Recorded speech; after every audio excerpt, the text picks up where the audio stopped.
Salut à tous, j'espère que vous allez bien. Donc on se retrouve une nouvelle fois sur Call of Duty Peu à Advanced volonté. Warfare, Liquidez les toujours sentinelles. en MME. Donc là on est sur une map, d'ailleurs je ne retiens encore pas le nom. Toujours avec mon arme l'HBR A3 qui est, je trouve franchement pas mal. Et là vous allez voir dans cette partie que je fais exprès de mettre ce gameplay là, pour montrer qu'il y a toujours quelques campeurs. Et oui, un Call of Duty, On n'a plus les campeurs sont l'avantage. toujours là. Donc même sur un Call of Duty aussi dynamique où on peut faire pas mal de choses, et ben il y a toujours On a moyen pris la de tête. se faire chier à camper quoi les mecs. Enfin bref, on va parler de ça pendant 3 heures. Donc là je joue toujours en visée avec l'HBR A3, un fusil d'assaut, avec recul, poignée ergonomique donc pour une visée plus rapide et silencieux. Sachant que dans ce jeu, ils ont ajouté un accessoire pour mettre sur l'arme, pour repérer, On n'est plus en tête. tous les gens qui jouent avec des silencieux sur la carte. Donc dès qu'il y a un mec qui veut utiliser cet accessoire là, ça va faire un petit point rouge je crois, On a comme s'il avait pas de l'avantage. silencieux. Donc ce qui est pas trop plus mal s'il y a des gens qui s'énervent un petit peu, les mecs qui jouent au silencieux, donc là il y a un moyen de le contrer. Sinon honnêtement ça fait 2-3 jours que je joue sur le jeu, aucun regret de l'avoir acheté. Maintenant ça plaira pas forcément à tout le monde, dans le sens où là vraiment les doubles sauts, les mouvements sur les côtés, au début c'est facile à prendre en main j'ai envie de dire, et facile et difficile dans un sens. Facile dans le sens où c'est facile à faire, mais savoir les combiner en tirant et tout ça en même temps, c'est au bout d'un moment, enfin c'est chaud au début quand même. C'est le temps de s'y faire, mais une fois qu'on s'y est fait, franchement c'est vraiment cool de jouer comme ça.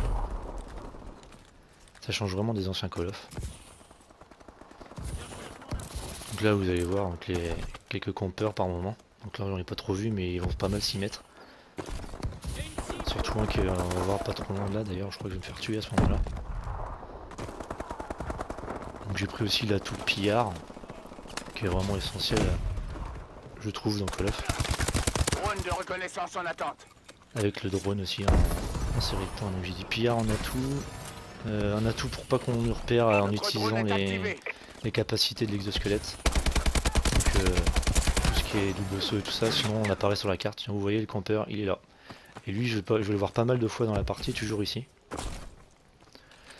Lui je disais donc les atouts, donc l'atout, qu'est-ce que je disais, l'atout pillard, l'atout pour l'exo pour pas être repéré.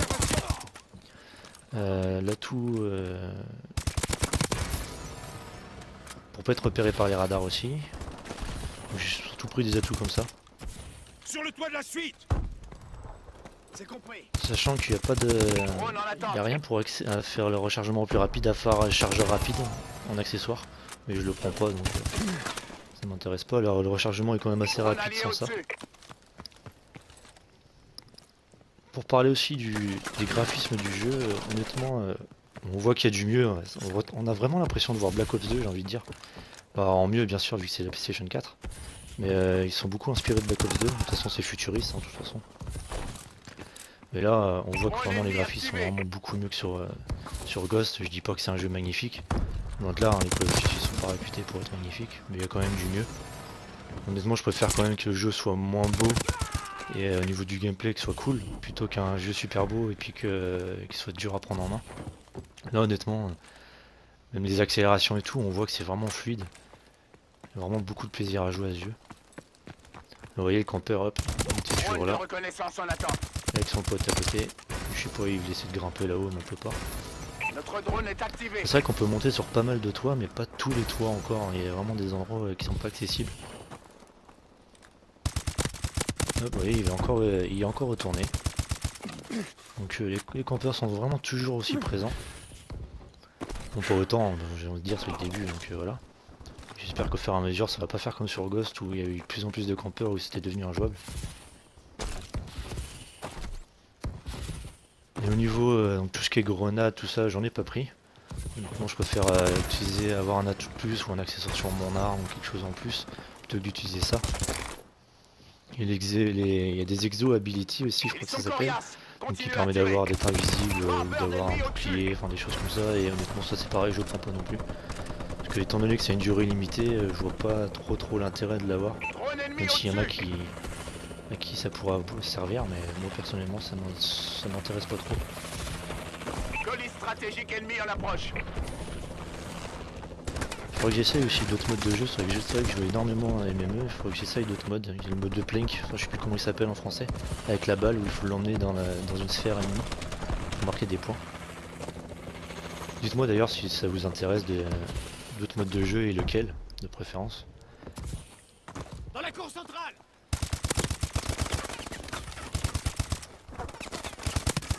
Vous voyez quand même que l'arme que j'ai elle est quand même pas mal, quoi. Elle est pas mal précise. D'ailleurs dans la première vidéo je parlais de l'AK-12 que je trouvais un peu abusée. Honnêtement l'HBR3 elle est pas aussi précise que l'AK-12 mais elle est vraiment bien quand même. Niveau précision ça va quoi. Elle est pas trop puissante. Je trouve que ça fait un bon compromis quand même.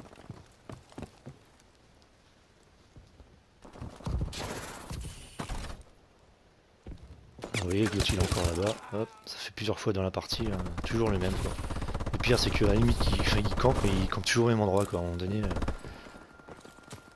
pourrait au moins changer, avoir l'idée de changer d'emplacement, mais non il reste toujours au même endroit. J'ai aussi testé les snipers, et honnêtement les snipers, il y en a 4. Alors il y en a un, c'est un sniper à verrou, donc tout ce qu'il y a de plus classique. Par contre il n'y a pas de chargeur dedans. C'est à chaque fois que vous tirez une balle, vous remettez une balle dans le snipe, en gros il n'y a pas de chargeur. Donc qui est plutôt pas mal dans un sens, c'est plutôt pratique. Après il y avait un autre sniper, j'ai vraiment pas compris le système, il y a 2 balles dedans et on est plusieurs à l'avoir utilisé avec des potes, honnêtement on n'a pas trop compris le principe, ça tuait personne, enfin il était vraiment nul. Après il y a un autre sniper qui est énorme, qui prend la moitié de l'écran à droite. Lui il a 4 balles je crois, par contre il tue quasiment tout le temps en une balle. Et par contre lui on peut pas tirer sans viser, on est obligé de viser pour pouvoir tirer. Et il y avait un autre sniper qui est classique avec chargeur mais que j'ai pas trop testé. Vu qu'il fallait mettre... Bah c'était le lynx en fait, voilà c'était le lynx en semi-automatique. Qui est pas terrible dans le sens où il tue pas souvent en une balle. Donc du coup je l'ai très peu utilisé, je l'ai essayé vraiment au début. Et puis voilà. Donc voilà, le gameplay arrive à sa fin, vous voyez, je crois que j'ai fait 31 kills. Ce qui est plutôt pas mal, même s'il y avait beaucoup de campeurs. 31, je vois plus trop exactement. Enfin bref. Donc voilà, j'espère que ce gameplay vous aura plu, et puis bah je vous dis à la prochaine, et puis portez-vous bien. Salut!